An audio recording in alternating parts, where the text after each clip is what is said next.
Ladies and gentlemen, gamers and enthusiasts, welcome to the electrifying arena where pixels meet prowess, where reflexes as sharp as the blades in the game, and every click echoes with the thunderous roar of competition.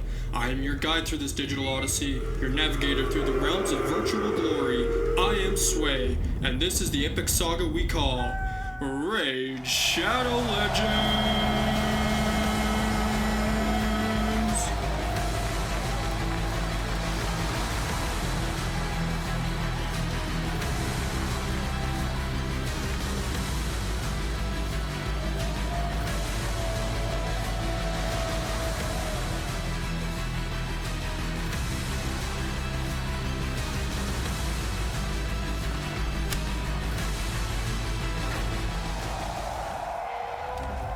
It is now time to introduce our first 2024 RSL Esports competitor.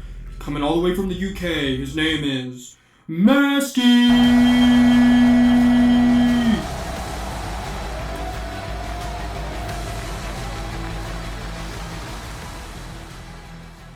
And now for our 2023 reigning champion of RSL Esports, we have Torpid!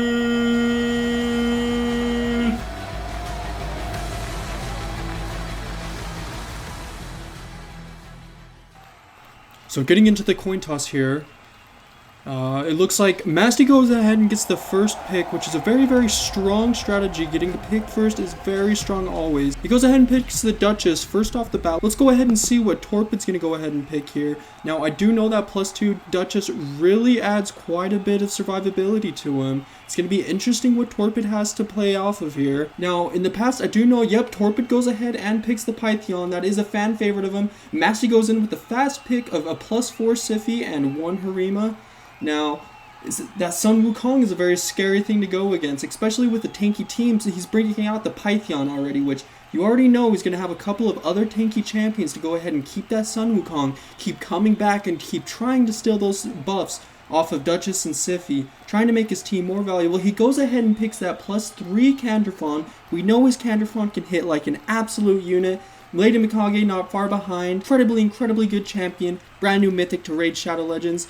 Let's go ahead. Masty goes ahead and picks the Leorius with the Yumiko. Very, very strong team he has here. Very survivable with 2 Rezzers and 1.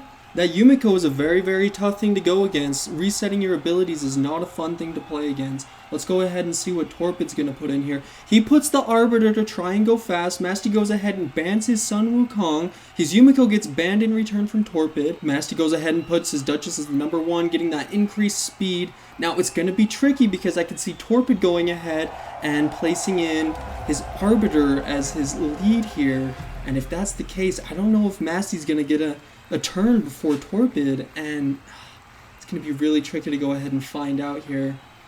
Now, banning that Yumiko was a very smart decision from Torpid. Let's go ahead and see if that is the right play. He does go ahead and use that Arbiter as his speed lead, so we already know going into this, Torpid may have the speed advantage here, and we all know that speed is incredibly important when it comes to this. And it looks like Masty Siphi goes first. Let's see what he goes ahead and does. I wouldn't be surprised if he opens up with that A1, trying to put that Arbiter to sleep so she misses her turn, doesn't speed up the team. Let's see what he does. He does, and he gets the sleep off. The Arbiter misses his turn, but it does not matter because his Lady Mikage goes ahead and cuts in front, goes ahead and gets the boost up, tries to do the ally attack with some massive damage to Siphi. I'm surprised he didn't just try and stun everybody right off the bat. His Duchess gets a turn with that stun skin. That's going to be super hard, and his Siphi goes down.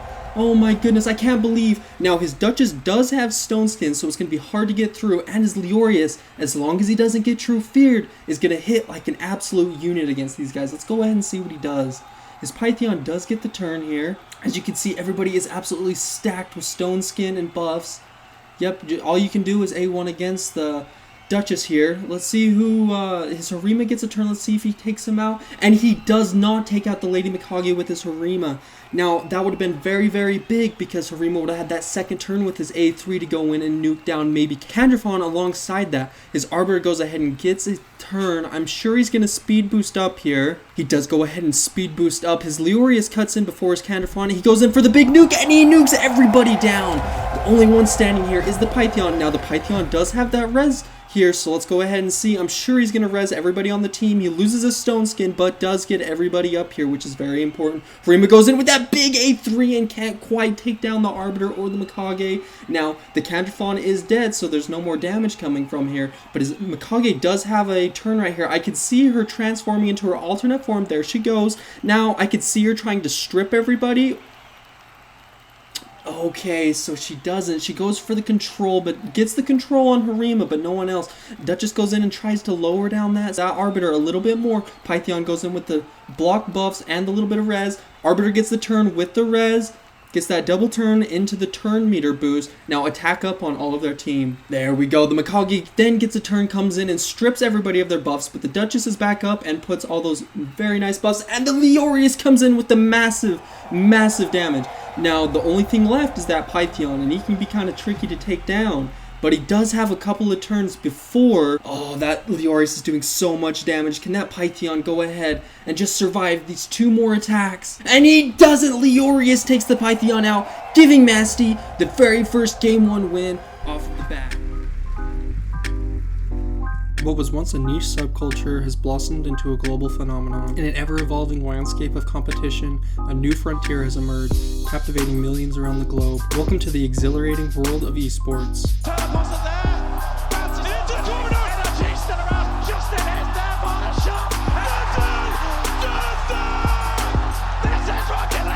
Trying to get them into one-on-ones as he dances back and forth between the blocks. What a shot on Simple!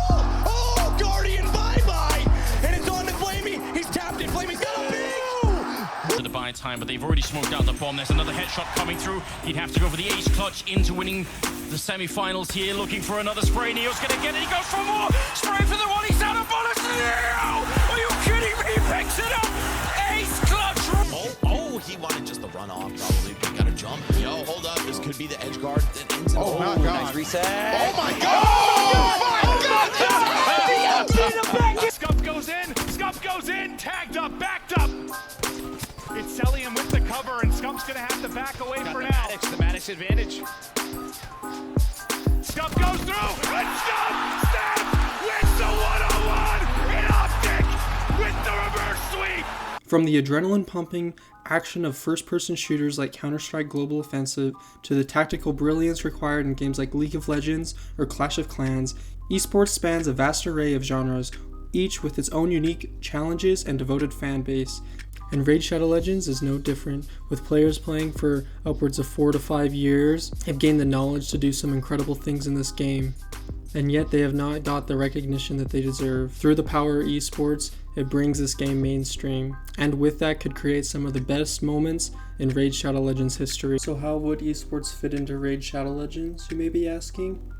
We could take the top clans, and then we could either do a 3v3 format or a 5v5 format, where each one of those players goes in and picks a champion that they're going to use on their roster, and once one teammate picks that champion is no longer available to pick through anyone else.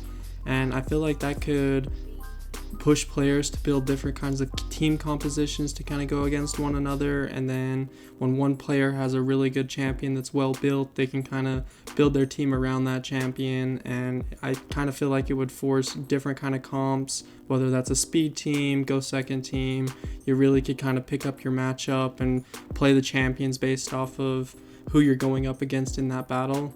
I definitely think that it should be a live arena format, and I'm sure there are so many more great ideas out there that the community could come up with, and that could even top the one that I just mentioned. I really do think that this game has potential to become an esport, and I would love to see it on the big stage. There'd be no better feeling in this world than looking up to some of your favorite players, watching them play on the big stage, going head to head with some of the top accounts in this game. I feel like it's a very exhilarating thing that can be watched, and I know for myself, especially in my live arena battles, there's been a lot of times where it's kind of came down to the wire. You have that one champion left and they end up clutching it out for everybody, and it really gets your heart pumping. So I could only imagine that in a bigger setting with more on the line, how much fun that would be to watch. I am interested to hear some of the rules that you guys maybe could add along to this, or maybe even take it outside of the live arena format and you could do Hydra battles, clan boss battles. You know, it's pretty endless in this game. Everything can be maximized and everything can kind of be perfected, and some people are just better at that than others.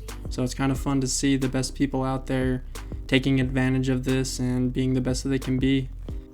I believe if we brought esports into games like Raid Shadow Legends or even smaller companies like Fateless, it could change the course of these games for the better, where you no longer have to sell shards to make a profit. You can sell tickets and create lasting memories that will be talked about for years to come. I'm Sway, and thank you guys for watching this video.